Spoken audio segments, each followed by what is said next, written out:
नमस्कार, मैं जीशान अख्तर और आप देख रहे हैं सुदामा न्यूज। आज हमारे स्टूडियो में एक खास मेहमान आए जो कि शहर के जाने माने डेंटल केयर स्पेशलिस्ट है डॉक्टर विकास सर। सर, बहुत बहुत स्वागत है आपका। धन्यवाद सर। आज हम बात करेंगे दांतों के बारे में कि इंसान के शरीर का दांत जो है कितना महत्वपूर्ण हिस्सा है, और इस भाग दौड़ भरी जिंदगी में लोग जो है वो दांतों को समय देना कम कर दिए हैं, उसका ख्याल सही से नहीं रख पा रहे। इसकी वजह से दांतों की बहुत सारी समस्याएं उत्पन्न होती हैं, इसकी वजह से उन्हें काफी दिक्कतें होती हैं।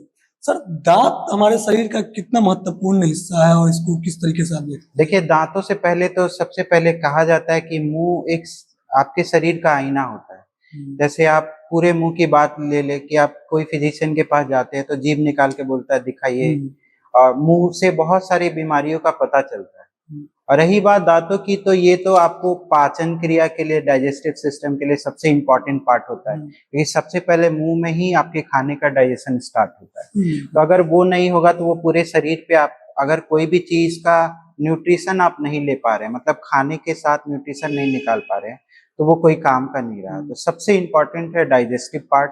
दूसरा है कि बहुत सारा लार बनता है, बहुत सारी बीमारियों को ये मुंह में ही मार देता है जो हमारी बॉडी में नहीं जाने देता है। अच्छा, ये दांतों में एक लार मुंह में एक लार बनता है जिसको सलाइवा बोलते हैं। सलाइवा, उसके अंदर एंजाइम्स होते हैं जो कि बहुत सारे बैक्टीरिया को खत्म करता है। तो सबसे इम्पोर्टेंट पार्ट अगर लेके चले तो ये है।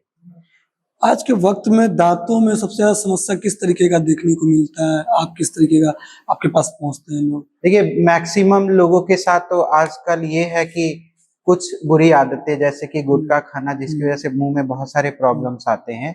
साथ ही साथ पेस्ट की वजह से, सही ब्रशिंग नहीं करने की वजह से पायरिया का प्रॉब्लम, मुंह नहीं खुलना, वो दांत पीला हो जाना पाएगा। हाँ, दांत पीला हो जाना, और मसूड़े की थोड़ी सी खराबी आ जाती है जिसकी वजह से दांत ढीले हो जाते हैं। और दांतों में कैविटी, जिसको हम केरियस बोलते हैं, कीड़े लग जाना, बच्चों में भी और बूढ़े लोगों में ज्यादातर दांतों का हिलना, ये कुछ कॉमन प्रॉब्लम जो कि पेशेंट जनरली इनकाउंटर करते हैं हमारे सर, दांतों में दर्द होना, दर्द भी बहुत प्रकार के होते हैं। किस किस तरह का दर्द होता है और क्यों होता है, क्या कारण है? देखिए, दांतों में दर्द होना या किस तरह का दर्द है, ये डिपेंड करता है कि आपका प्रॉब्लम किस हद तक गया हुआ है। जैसे आप दांतों को समझते हैं कि बस दांत है, ये दिख रहा है, ये व्हाइट कलर का है। एक्चुअली उस पे अलग अलग परतें होती हैं। दांत की सबसे पहली परत जो होती है सबसे ऊपर, जो उसको सफेद बनाती है, उसको हम इनेमल बोलते हैं। हाँ, वो सबसे सफेद पार्ट सबसे हार्ड पार्ट होता है। और वो हमें ठंडे गर्म से, जब भी हम कोई ठंडा पानी या गर्म चाय पीते हैं तो वो हमें बचाता है। दांतों पे एक परत है। अच्छा। लेकिन वो जब चला, प्रोटेक्शन लेयर समझिए, प्रोटेक्शन लेयर है, तो वो जब पहले लेयर किसी वजह से चला जाए तो आपको ठंडा गर्म महसूस होना शुरू होता है। अच्छा, वो लेयर हटने के बाद ठंडा गर्म पे एहसास होता है। फिर उसके नीचे डेंटिन का पार्ट आता है, तो फिर आपको थोड़ा सा ज्यादा झंझनाहट महसूस होना, थोड़ा तकलीफ आपको ज्यादा सेकेंड लेयर। और थर्ड जो सबसे नीचे आता है, जो हम दांतों की जान कहते हैं, एक पल्प जैसा पोर्शन होता है जिसमें ब्लड दांतों के बीच होता है। हाँ, दांतों की नसें बोल लीजिए या दांतों का हार्ट बोल लीजिए, उसमें जब प्रॉब्लम जाता है तब पेशेंट को पेन फील होता है। और यही पेन जो है पेशेंट को ले जाता है डॉक्टर के पास, अब जाना है। जब उनको फील होता है कि अब दर्द के मारे मैं सो नहीं पा रहा, ज्यादा जब हो जाता है, तब वो डॉक्टर के पास विजिट करते हैं बेसिकली। तो ये एक चरण है जो कि एक प्रक्रिया के तहत लोग गुजरते हैं। खराब कैसे होते हैं ये layer by layer? Layer by layer खराब होने का बहुत सारा फैक्टर है। जैसे कि दांतों के लिए सबसे खराब चीज जो माना जाता है वो है मीठा, क्योंकि उसके अंदर वो बैक्टीरिया लैक्टिक एसिड बनाता है, जो कि बैक्टीरिया के लिए सबसे अच्छा चीज है। तो मीठा सबसे पहला है। अब ये नहीं कह रहे हम कि आप मीठा ना खाएं, मीठा खाने के लिए भी भगवान ने हमारे पास कुछ खास बना रखा है। उसके लिए उन्होंने बना रखा है कि सलाइवा में पीएच हमारा 6.8 होता है, जो कि नॉर्मली कुछ होने नहीं देता। लेकिन जैसे जैसे आप बार बार इंटेक कर रहे हैं, उससे ज्यादा आप इंटेक कर रहे हैं, एक बार खाइए, बैठिए, मीठा खाना है खा लीजिए, ब्रश जाके कर लीजिए, आपको कोई दिक्कत नहीं। अच्छा, एक बार में जो खाना है खा लीजिए। हाँ, लेकिन हमारा टेंडेंसी क्या कि हम चाय पी रहे हैं, चाय में हम एटलीस्ट 1 टीस्पून शुगर तो हर टाइम ले रहे हैं। तो ये फ्रीक्वेंसी बढ़ने की वजह से दांत खराब होता है। अच्छा, दूसरा मतलब बार बार चाय पीना भी। बिल्कुल। इसके बाद नेग्लेंसी ले लीजिए, ब्रश सही से नहीं करना, उससे खराब हो जाता है। एक फ्लॉसिंग होता है, उसको लोग नहीं जानते। दांतों के बीच में एक नेचुरल प्राकृतिक स्पेस बना हुआ है जिसको इंटरडेंटल स्पेस बोलते हैं। दांतों के अंदर? हमारे दांतों के बीच में, दो दांत के बीच में एक स्पेस है। अच्छा। ये गॉड क्रिएटेड है। हाँ तो उसमें खाना फंसने की वजह हाँ से हाँ भी हाँ। प्रॉब्लम आती है। टूथपिक करना चाहिए कि नहीं? अगर टूथपिक नहीं, उसकी जगह फ्लॉसिंग आता है, मार्केट फ्लॉसिंग में बोले अवेलेबल तो? होता है। एक वैक्स कोटेड धागा होता है, अच्छा, जैसे आप धागा। नॉर्मली किसी चीज से अगर आप पिक करते हैं तो उससे जगह बनता है, लेकिन हम्म। वो धागा जो वैक्स कोटेड होता है वो दांतों के बीच में आसानी से चला जाता है और उससे दांतों में गैप नहीं बनता ज्यादा। अच्छा, तो वो उसको आप टूथपिक करने से गैप गैप बनेगा? बनता है। बिल्कुल। सब बच्चों में ज्यादातर देखने को मिलता है कीड़ा लगने का, क्या कारण लगता है? बच्चों के लिए मीठा चॉकलेट खाना बहुत पसंद है बच्चों को बेसिकली। हम्म। और वो लोग साफ सफाई भी, पेरेंट्स अगर ध्यान नहीं दे तो बच्चे तो खुद से ध्यान ज्यादा देते नहीं है। तो चिपचिपा चॉकलेट जो दांतों पे चिपकता है, जैसे कि अच्छा, आप कोई भी चॉकलेट ऐसा मार्केट में अवेलेबल है जो बहुत देर तक स्टिक करता है दांतों में, तो स्टिक करने की वजह से वो बहुत देर तक मुंह में रहता है, जिससे बैक्टीरिया ज्यादा लगता है। और एक बहुत बचपन की बात ले ले, अगर बच्चा एकदम गोद में रहता है तो माँ बाप थोड़ी नेग्लेंसी से बच्चे को बॉटल मुंह में ही छोड़ देते हैं, जिसकी वजह से रैम्पेंट कैरीज ये सब होता है। ज्यादातर एक साथ बहुत सारे दांत बच्चों के खराब हो जाते हैं। सूजन का क्या कारण है? दांतों में, मसूड़ों में सूजन हो जाना, फूल जाना? सूजन बेसिकली कहीं भी अगर बॉडी में है तो ये दर्शाता है कि वहां पे या तो बहुत ज्यादा इन्फेक्शन हो रखा है, मतलब अब आपने नेग्लेक्ट करके पल्प को भी, जैसे मैंने परत बताई, अब वो दो परत क्रॉस कर चुका है, दो नहीं तीसरा परत क्रॉस कर चुका है। क्रॉस अब वो कर चुका दांतों के नीचे जाके, हाँ। दांतों के नीचे जाके पस जैसा एक्युमुलेट हो गया है और इसके बाद उसमें सूजन आ गया है और वहां पस पीले जैसे पस निकलने शुरू हो जाते हैं। वो लास्ट स्टेज है, इसके बाद दांत बचने के संभावना बहुत कम होते हैं, निकालना ही लास्ट ऑप्शन है, निकाल के हटाना होगा। हाँ। तो सूजन तक आप ना जाएं, पहले ही लेवल तक आप ठीक करा सकते हैं। ब्लीडिंग कब होता है, कैसे होता है? मसूड़ों में ब्लीडिंग बेसिकली अगर नॉर्मल भाषा में हम लोग बोलते हैं पायरिया, पायरोमोनस बैक्टीरिया लोगों में होता है, जिसकी वजह से मसूड़ों में बहुत ज्यादा सूजन आ जाता है। और सूजन बेसिकली वहाँ गंदे खून जमा होने की वजह से होता है। और ऐसे लोग जब भी कोई ब्रश करते हैं या बाइट करके कुछ खाते हैं तो उनमें ब्लड के कंटेंट आने शुरू हो जाते हैं। ये पायरिया के एक समान लक्षण है जी। तो तंबाकू गुटखा खाने वाले का क्या प्रभाव पड़ता है दांतों पर?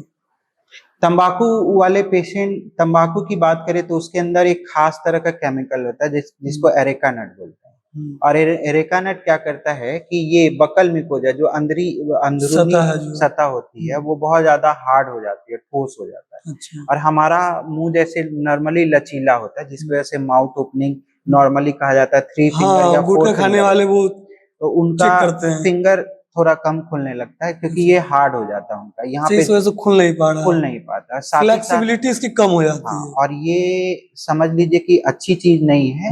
इसको ओरल सब म्यूकस फाइब्रोसिस बोलते हैं, बेसिकली एक बीमारी है, प्री कैंसरस लीजन है, मतलब कैंसर के पहले वाली चेतावनी इसको समझ सकते हैं। तो ऐसे लोग कभी भी अगर हैं इस कंडीशन में तो उन्हें डॉक्टर से मिलके इस लेवल को ठीक कराना होता है, क्योंकि वो कुछ और भी इसके लक्षण होते हैं, जैसे मुंह नहीं खोलना, साथ ही साथ जब वो नॉर्मली जो तीखा आप खा सकते हैं वैसा इंसान तीखा नहीं खा पाता है, बहुत ज्यादा उनको ज्यादा तीखा लगता है। साथ ही साथ उनके मुंह बहुत सूखे रहते हैं और वो जीभ भी ज्यादा नहीं निकाल पाते हैं और मुंह खुलना कम हो जाता है। ऐसा बीमारी ओरल सब म्यूकस फाइब्रोसिस। तो फिर स्मोकिंग भी इसी में आता है? स्मोकिंग भी इसी के अंदर वो तो धुआं के फॉर्म में गया। देखिए, कहा जाता है कि smokeless tobacco is more dangerous than the smoking tobacco basically. तो ये जो स्मोकिंग टोबैको है ये बहुत ज्यादा डेंजरस बेसिकली मुंह को भी करता है, लेकिन ज्यादातर लंग्स के केसेस में कहते हैं इसको।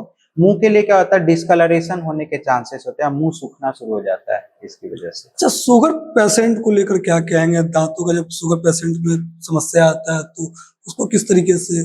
शुगर पेशेंट में एक केस बनता है जिसको हम बोलते हैं जॉन्ग्रेन सिंड्रोम, बेसिकली उनका मुंह सूखना स्टार्ट हो जाता है। फेस, मुंह अच्छा, मुंह के अंदर का लार नहीं बन पाता, जिसकी वजह से उनके अंदर मसूड़ों का बहुत प्रॉब्लम आता है और दांत एक साथ बहुत सारे दांत ढीले हो जाते हैं। जैसे आप कह ले कि 10-15 दांत एक साथ ढीले हो जाना और एकदम जोड़ ना पड़ना और निकल जाना, मजबूती खत्म हो जाता मजबूती है। खत्म, एक्चुअली उनके मसूड़े खराब होने शुरू हो जाते हैं। अच्छा। तो वैसे पेशेंट को खासकर ध्यान रखना होता है कि हम्म। उनको रेगुलर विजिट करना होता है डेंटिस्ट के पास, उनके दांत ज्यादा खराब होते हैं। टूथपेस्ट में बहुत सारे टूथपेस्ट हैं, मार्केट में बहुत सारे प्रोडक्ट्स हैं, तरह तरह का ऐड दिखाया जाता है, मगर लोग उसको मतलब उसको चुने कैसे कि कौन सा मेरे लिए बेहतर है।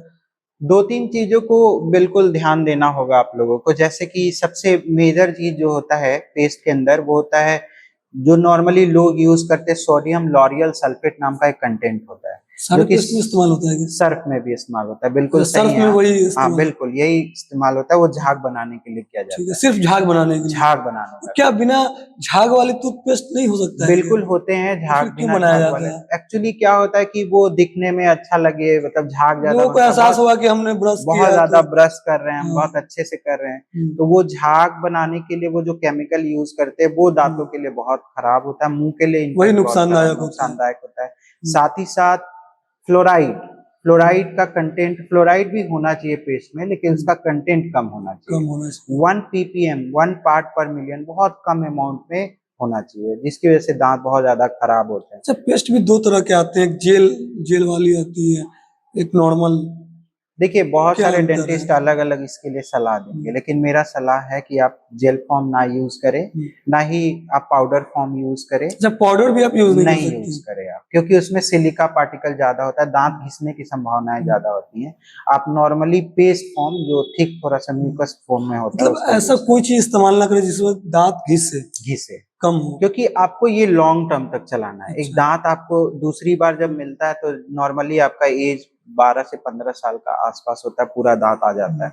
इसके बाद आप 70-80 साल जितना आपका लाइफ स्पैन है इसको चलाना है आपको, तो उसको आप बहुत अच्छे से चयन करिए जो कि आपके दांतों को कोई डैमेज ना करे और की साफ सफाई भी बहुत अच्छे से। दांत की घिसाई की बात कर रहे हैं तो सबसे महत्वपूर्ण चीज है ब्रश। ब्रश, उसको लेकर क्या कहेंगे? मार्केट में बहुत तरह के ब्रश भी हैं, ब्रशिंग और का कितने समय पे चेंज कर देना चाहिए, किस तरीके से ब्रश करना चाहिए, और कितने दफा करना चाहिए? देखिए आपने 2-3 सवाल एक साथ किए हैं। पहले बात तो ये कि ब्रश का चयन क्या करें, तो ब्रश का चयन जो आप जब भी यूज करें मुलायम ब्रश का यूज करें, जितना सॉफ्ट हो जितना सके। सॉफ्ट हो सके। सॉफ्ट होने से क्या होगा कि आपके दांतों में घिसावट कम करेगा, वो कोलिजन कम करेगा, जिसकी वजह से लॉन्ग टर्म तक ब्रश चलेगा आपका। दूसरी बात, आप 2 महीने पे एक बार ब्रश हमेशा चेंज करें, 2 महीने पे चेंज कर क्योंकि दें। वो ब्रिसल्स जो होते हैं वो फ्लेयर हो जाते हैं हाँ, और वो वो फैलने दांतों पे लगते ना हैं, पड़ के वो मसूड़ों पे हिट करते हैं, फैल जाने की जिसकी वजह से मसूड़ा डैमेज हो जाता है। तो 2 महीने में आपको ब्रश चेंज करना है और एटलीस्ट 2 बार ब्रश करें, क्योंकि पहली बार सुबह तो सबका नॉर्मली रूटीन बना हुआ है कि हमको सुबह उठना है, ब्रश करना है, बचपन से ये सिखाया जाता है। रातों का मैटर ये है कि आप रात में खाना खाएं, और वही मैंने बताया जो नेचुरल प्रक्रिया, इंटरडेंटल स्पेस में जो खाना रह जाता है जिसकी वजह से सड़न होता है, बैक्टीरिया आना शुरू हो जाता है। तो रातों में ब्रश तो जरूर करें आप रात में, तो 2 बार ब्रश करने की जरूरत होती है। वो कितना देर करना चाहिए, ऐसा कुछ? देखिए ब्रश करने का एक ही, बहुत सारे लोगों को ब्रशिंग टेक्निक नहीं पता है। आज मैं आपके माध्यम से बहुत सारे लोगों को जागरूक करने की कोशिश करूंगा कि ब्रशिंग का ये है कि आपको पहले पेस्ट को जो है पूरी तरह से अप्लाई कर ले दांतों पे। आप तो फिंगर से भी चाहे और ये ब्रश से कर सकते हैं, अप्लाई कर ले पहले पूरे दांतों में। इसकी वजह से क्या होगा कि पूरे परत आपके दांतों पे पूरा जगह, और आपके जो गंदगी है वो थोड़ी ढीली हो जाएंगी। अच्छा। हार्ड से। और इसके बाद आप रोलिंग मोशन में दांतों को ब्रश करें, ना कि ऐसे घिस के, आप रोलिंग मोशन में नीचे से ऊपर की तरफ या ऊपर से नीचे की तरफ करें। इस तरीके से नहीं आसानी से और अंदरूनी सरफेस को भी ब्रश करना होता है, तो हाफ ब्रश करके अंदरूनी की तरफ भी आप ब्रश कर सकते हैं। अच्छा सर, ये बताइए, जैसे दांतों में जब दर्द होता है तो लोग पेन किलर मार्केट से लेते हैं, क्या पेन किलर लेना सही है? ऐसे ही नॉर्मल बता के कि दांत में दर्द है, नहीं, पेन किलर ले लिया। दांतों में दर्द बहुत तरह का होता है और पेन किलर भी अवेलेबल बहुत सारे हैं मार्केट में। आप हर पेन किलर को एक जैसा काउंट नहीं कर सकते। हमारे देश की ये दुर्भाग्य है कि आप कह ले कि सबको पता है पैरासीटामोल एक दर्द की दवा है, इसको खा लेने पे कोई भी दर्द चला जाएगा। ऐसा नहीं होता है। दांतों के लिए एक अलग सा पेन किलर बना हुआ है और वो डोजेज के साथ आता है। हर एक इंसान को वो सूट भी नहीं करता है, बहुत सारे डोजेज के साथ होता है। जैसे बूढ़े को आप कम डोज में दे सकते हैं, बच्चों को कम डोज में दे सकते हैं, उसका एमजी वगैरह आता है, एमजी वगैरह के साथ। साथ ही साथ पेन किलर के अलग अलग टाइप्स होते हैं। हम्म, नॉन स्टेरॉइडल होता है, कोई पोटेंट एनाल्जेसिक होता है, बहुत सारे अलग अलग होते हैं। तो दांतों के लिए एक अलग तरह का पेन किलर बना हुआ है। आप विशेषज्ञ से मिलके और उसका प्रॉपर दिखा के आप दवाई लें, क्योंकि उसके साइड इफेक्ट्स भी बहुत ज्यादा हो सकते हैं आपको। अच्छा। दांतों के लिए चेकअप के लिए क्या आप सलाह देंगे लोगों को? कब देखिए, कराना चाहिए, नहीं कराना चाहिए, कितने एक बहुत ही महत्वपूर्ण हिस्सा है आपका। और हम लोग क्या सोचते हैं कि जब हमारा दांत अभी ठीक है, जब पेन होगा तब जाएंगे। इवन तो उनको पता है कि उनके दांत में कैरियस है, ये दांत खराब है, लेकिन तकलीफ वो है, वेट पता है। करते रहते हैं कि अब दर्द होगा तब हम डॉक्टर के पास जाएंगे, और उस समय उनका प्रॉब्लम बहुत ज्यादा बढ़ा बढ़ रहता जाता है, है। दांत निकालने की नौबत आ जाती है, या बहुत मुंह में सूजन आ जाता है। तो उस वक्त का वेट ना करें। नॉर्मली कहा जाता है कि 6 महीने पे एक बार आप डेंटिस्ट के पास जरूर विजिट करें, क्योंकि ये एक ऐसा पार्ट है जो आप डायरेक्ट अपने से खुद से नहीं देख सकते। ये कहीं पे अंदरूनी पार्ट में कोई कैरियस लगा हुआ है, कुछ कैरीज लगा है, तो आप डेंटिस्ट के पास जाएंगे तो इनिशियल फेजेज में अगर आप उसको ठीक करा लेते हैं तो आप अपनी परेशानी को भी कम करेंगे, साथ ही साथ आपका खर्च भी बहुत कम लगेगा। पेस्ट अगर जो हमारे व्यूवर्स है उनको कोई रिकमेंड करना चाहेंगे आप? देखिए, पेस्ट एक्चुअली कोई ब्रांड आदमी कुछ भी नहीं बता सकता, लेकिन नॉर्मली ये कहा जाता है कि पेस्ट आप यूज करें, हमेशा मेडिकेटेड पेस्ट यूज करने की कोशिश करें, जिसमें एक फिक्स प्रोपोर्शन सब चीज का डला होता है। और वो थोड़ा सा महंगा हो सकता है, लेकिन आपके दांतों से महंगा नहीं हो सकता, वो बहुत अनमोल है कहा जाता है। इसीलिए आप नॉर्मली वैसा पेस्ट यूज करिए जो आपके मुंह को खराब ना करे, आपको प्रॉब्लम ना क्रिएट करे, साथ ही साथ आपका जो उसका मेन मोटिव है दांतों को अच्छी तरह से साफ करना, वो करे। अगर आप मेरे पॉइंट ऑफ व्यू से देखें कि हाँ, अच्छे मेडिकेटेड पेस्ट का तो कुछ वेंटेज करके डॉक्टर रेड्डी का बहुत अच्छा पेस्ट आता है, उसकी कंसिस्टेंसी अच्छी है, मैटर अच्छा है। इमो फॉर्म जिनके खून आते हैं वो इमो फॉर्म का यूज कर सकता है। ऐसे कुछ पेस्ट मार्केट में है जो अच्छे हैं, आप यूज इस्तेमाल कर सकते हैं। तो, दातुन वगैरह इस्तेमाल करना चाहिए? दातून देखिए, पहले के रेस्पेक्ट में आप कह सकते थे कि नहीं सही है, लेकिन आजकल प्रॉब्लम अलग है, प्रॉब्लम के सलूशन भी अलग है। पहले वाले कुछ भी चीजें आप अभी अप्लीकेबल नहीं हो सकते, क्योंकि चेंजिंग एनवायरनमेंट में बहुत सारी चीजें चेंज हो जाती है। तो बेसिकली अगर आप दातून यूज करते हैं तो आपके टेढ़े मेढ़े दांत है तो वो पूरी तरह से उसके फ्रेसेल्स जाएंगे नहीं, उनके अंदर फ्लेक्सिबिलिटी तो होगी नहीं। तो उससे अच्छा है आप ब्रश यूज करें जिसके अंदर फ्लेक्सिबिलिटी अच्छी होती है और आपको अच्छे से सफाई भी एक मिलेगी। आखिरी सवाल सर, जैसे हर चीज में देखा जाता है खाने पीने का काफी असर होता है, खान पान हमारा कैसा है, दांतों में भी बताया जाता है कि कैल्शियम होती है, तो उसको खान पान के जरिए भी उसको बढ़िया कर सकते हैं क्या दांत? बिल्कुल कर सकते हैं, कैल्शियम का अमाउंट आपका ज्यादातर होना चाहिए। आप दूध पीजिए, दांतों के लिए बहुत अच्छा होगा वो। और खासकर जब भी आपको ऐसा कमी लग रहा है तो जरूर कैल्शियम ऐड करिए, अपने सप्लीमेंट्स में जरूर ऐड करिए, क्योंकि दांतों के अंदर सबसे मेन पोर्शन जो है वो कैल्शियम है। उसको आप ऐड करके दांतों को लंबे समय तक चला सकते हैं। तो बहुत बहुत धन्यवाद इस विषय पे बात करने के लिए। तो ऐसे ही खबरों को देखने के लिए आप बने रहे सुदामा न्यूज पर, और सुदामा न्यूज को लाइक करें और सब्सक्राइब करें।